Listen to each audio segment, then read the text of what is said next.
Hi and welcome to the living room. So today we are going to do a quick update on the 9 phalaenopsis that I received from Ken back in September. I believe it was around the 8th, 9th of September. So this is a 1-month update. See how they're doing. They're actually doing pretty good. So these are ICPU orchids, but they're not. Majority of them are, I believe, from Ken's wife's collection. So I've been taking extra special care of those. Obviously the other ICPU orchids, I'm taking care of those too, but because I believe most of these are from Mrs. Ken's collection, I want to make sure that they continue to survive and thrive. So let's start with this lady right here. So this one here, and I did number them. I was smart this time. Instead of just putting the date, I numbered them. I need to find a different system so I can keep them all separated on when I got them, because I have quite a few that I don't know which month I got them in. So I'm going to have to go back and watch my own videos, aren't I? This one here, she didn't have, after I cleaned her up, she didn't have much of a root system once I cleaned everything up. She has 2 roots in this pot that she went in with. Now she is in an all moss setup, and then if you can see, this portion right here from here up is all bark. So even though she looks like she's set in there pretty deep, it is a nice layer of bark on the top to keep the base from getting too damp and possibly rotting. Now here we have a beautiful new leaf. Can you see it in there? So that is amazing. Now she hangs on the wall in this, it's supposed to be a self-watering pot, but I just use it to hang it as a wall planter. But she hangs on the wall behind me. She gets light from east side and seems to be doing okay over there. Right now I'm only watering her probably every 10 to 14 days, just because I'm not keeping the moss wet. I keep it damp. And because she only has the 1 root, it's not drying out as quickly. But I expect that to change with that new leaf growth there, because 99% of the time, once phalaenopsis have leaf growth, they also do root growth. And there might be root growth going on that I just can't see. I'm not willing to take her out and look, because she's doing perfectly fine where she's at. Let's talk about this one. And if you didn't see the unboxing video, I will link it in the description below, as well as either tag it somewhere in here or at the end of the video. I'll post it for you guys so you can go check and see what they looked like when they arrived. They did all arrive bare root, and almost all of them still had their seedling plug, that peat mossy sponge thing that's in there. The ones that still had it did have that. Now this is the one that had the nice big leaf on it.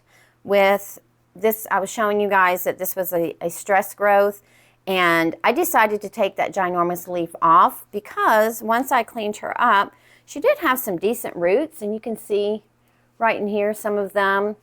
There's some right here, and then there's also some here. So she had a decent root system, so I decided to just take that ginormous leaf off so that I could get her in here and she wouldn't be kind of, you know, all wanky wank. But she's not done anything since she arrived a month ago. She's just kind of settled in. She hasn't started a new leaf. This is the last leaf, and the tip got broken off. But she is staying nice and hydrated. She's just taking a little longer to settle in than some of the others. Let me move that back there. And then we have this one. This is the one that kind of had the weird discolorations on the leaves. And these are drying out a little bit, and this was her latest leaf. I don't see a new leaf growing, but what I do see, which is encouraging, is some new roots. So I believe I stated it in a Saturday strolling video. Sharon over at Joyous Orchids mentioned that sometimes she sees root growth before she sees leaf growth. And I have noticed that with some of mine. I've always associated leaf growth with root growth, but I think they work in conjunction with each other.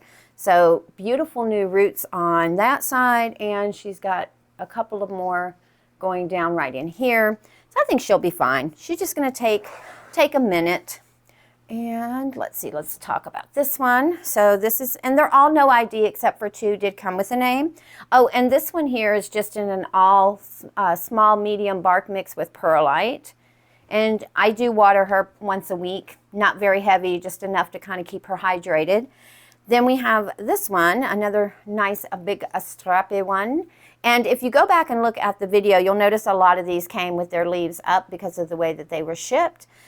They have all relaxed, so I didn't do anything to them. I just let them do it on their own, just kind of let the leaves fall. So I didn't force the leaf to come down. So if you ever get an orchid and the leaf is kind of all straight up and you want it to lay flat, just give it time. It'll relax itself. So this does have some moss at the bottom, with the rest of it just being bark, perlite. I think I have some charcoal in here, some leftover mix. Now this one has 2 old spike sticks on it. I was going to use those to stabilize her, but once I potted her up, she kind of stayed in there on her own. She didn't wobble around. But she does have a beautiful leaf starting as well. And this one sits on the wall right across from the living room on a shelf. Again, east-facing light. Trying to do this without messing anybody up. And then we've got this one, which is in a heavy moss and bark mixture, because she did have roots, but she had a lot of moss with her. And the roots that she had, they weren't very good. Now this one I did just water, so I do water her about every 7 to 10 days. She is starting to drink it up. And I don't know if you can really see it, but she has a leaf starting in there, so that is a good sign. And she is a little leathery because I did let her dry out quite a bit. She sits on a stool in front of the door, the front door that has the window glass in there, east facing, so doing well. Talk about this one back here. Did we talk about this one? No, we did not. So this one is the only one that I can't see anything going on. If you look right here, so she is very not covered here. That doesn't make any sense, but you guys know what I mean. Because she had a little bit of rot starting right here. I didn't put cinnamon or anything on it. I just peeled away to this section here and then just made sure to leave that open and airy so that it didn't spread. So far, so good. But she doesn't have any active roots that I can see growing, and there is nothing going on in the crown as of yet. But she also sits on the bookshelf with the east-facing window facing her. I'm just repeating myself now. We talked about that one, that one, that one. Let's talk about this one here.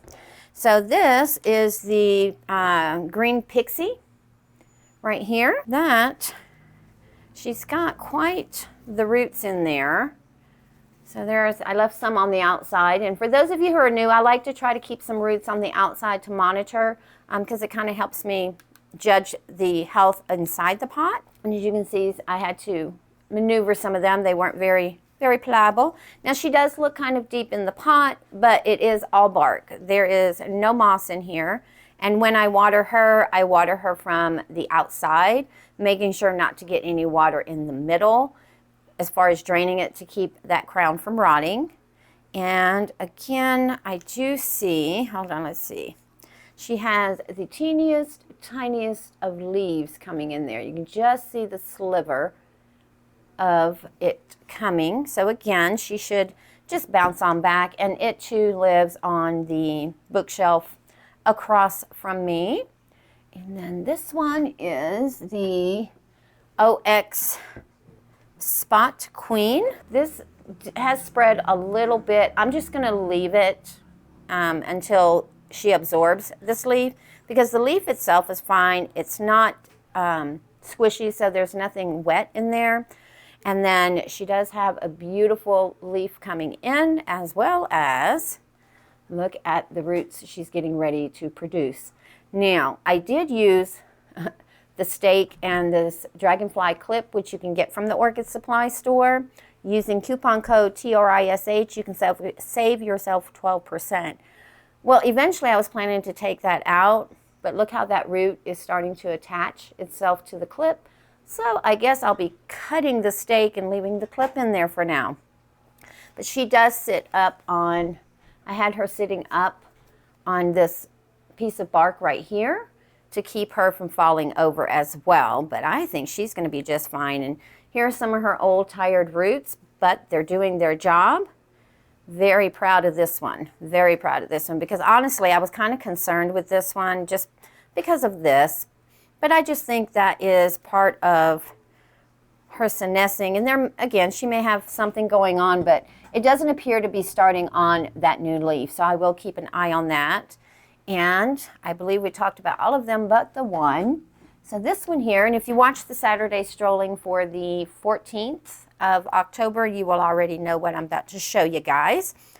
So this one here, she has light roots everywhere as well. Again, they're not the best, but they were working.